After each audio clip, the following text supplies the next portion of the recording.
সরকারি বিনামূল্যের পাঠ্যপুস্তকের ভান্ডার।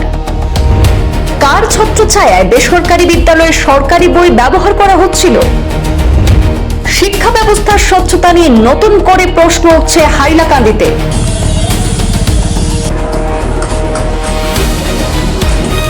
সরকারি টেক্সট বুক আপনারা পাইলেন?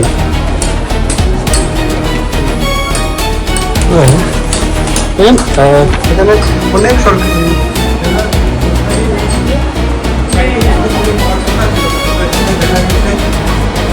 বেসরকারি স্কুলে অনেক পাঠ্যপুস্তক আছে যেগুলো এবছরে ওখানে রাখা আছে। জনগণ অঙ্ক বই।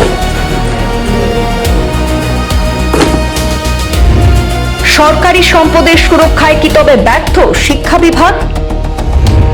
সরকারি বিদ্যালয়ের ছাত্রছাত্রীদের জন্য বরাদ্দ বিনামূল্যের পাঠ্যপুস্তক কিভাবে বেসরকারি বিদ্যালয়ে পৌঁছালো, এই প্রশ্নে উত্তাল হাইলাকান্দি।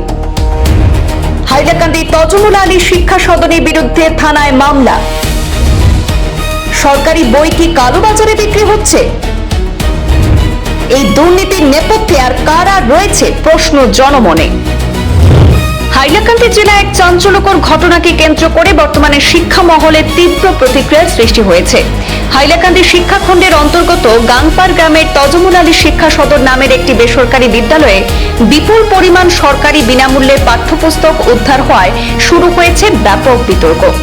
অভিযোগ অনুযায়ী বিদ্যালয়টিতে সরকারের পক্ষ থেকে শুধুমাত্র সরকারি বিদ্যালয়ের ছাত্রছাত্রীদের জন্য বিতরণ করা বিদ্যালয়ের পাঠ্যপুস্তক ব্যবহার করে নিয়মিত পাঠদান চালানো হচ্ছিল। এই ঘটনায় একাধিক গুরুত্বপূর্ণ প্রশ্ন সামনে এসেছে।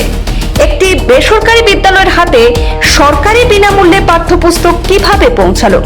তাহলে কি হাইলাকান্দিতে অবৈধভাবে সরকারি পাঠ্যপুস্তক বাজারে বিক্রি হচ্ছে? এই ঘটনার রহস্য উদ্ঘাটনে হাইলাকান্দি জেলা প্রশাসন বিদ্যালয় কর্তৃপক্ষের বিরুদ্ধে থানায় আনুষ্ঠানিক মামলা দায়ের করেছে। হাইলাকান্দি শিক্ষাখণ্ডের প্রাথমিক শিক্ষা আধিকারিক মনোজ কুমার কৈরি বিদ্যালয়টির বিরুদ্ধে অভিযোগ দায়ের করে ঘটনার পূর্ণাঙ্গ তদন্তের দাবি জানিয়েছেন। উল্লেখ্য, হাইলাকান্দিতে সরকারি পাঠ্যপুস্তক বাজারে বিক্রির অভিযোগ দীর্ঘদিন ধরে উঠছিল। এদিকে জেলা প্রশাসনের অভিযোগের ভিত্তিতে পুলিশ তদন্ত শুরু করেছে। তদন্তে কি তথ্য উঠে আসে এবং সরকারি পাঠ্যপুস্তকগুলি কিভাবে বেসরকারি বিদ্যালয়ে পৌঁছালো, এইগুলি প্রশ্নের উত্তরের দিকেই তাকিয়ে রয়েছেন গোটা শিক্ষা মহল এবং সাধারণ মানুষজন। প্ৰাইভেট স্কুল এজেঞ্চি তাতে ফ্ৰী টেক্সট বুক পোৱা গৈছে। তেতিয়া মই গ'লোঁ, যোৱাৰ পিছত স্কুলটো বন্ধ পালোঁ। বন্ধ পোৱাৰ পিছত তেতিয়া মই হেডমাষ্টাৰক ফোন কৰিলোঁ। হেডমাষ্টাৰক কৈছে যে যোৱা বছৰ বা আগৰ বছৰ বাচ্চাবিলাকৰ সেই কিতাপটো কালেকশ্যন কৰিছে। তেতিয়া মই সুধিলোঁ যে আপোনালোকে কিয় এইটো কালেকশ্যন কৰিছে, আপোনালোকে কোনো অথৰিটি দিছে? সি একো ক'ব নোৱাৰিলে।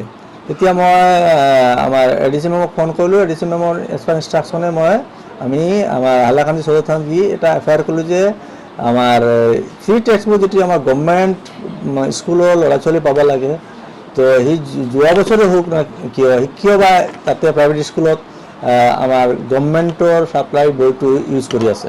This is beyond the law. আৰু তথাপি মই এইটো জানিব পাৰিলোঁ যে স্কুলখনৰ এতিয়া পাৰ্মিশ্যনো নাই বা ডাইচ কোডৰ কাৰণে সি মোক ক'লে যে এপ্লাই কৰিছে, কিন্তু উইদাউট হেভিং দ্য পাৰ্মিশ্যন বা without having the DISE code how dare he to run the schools. এতিয়া পুলিচৰ অধীনত আছে, এফআইআৰটো চাওঁ, কোনোবা ক'ত পৰা পালে সেইটো ওলাব। তেতিয়াই এটা বিদ্যালয়টোৰ নামটো হ'ল তজমুল আলী শিক্ষা সদন প্ৰাইভেট স্কুল, গাংপাৰ ধুমকর পাৰ্ট 4 এড্ৰেছটো।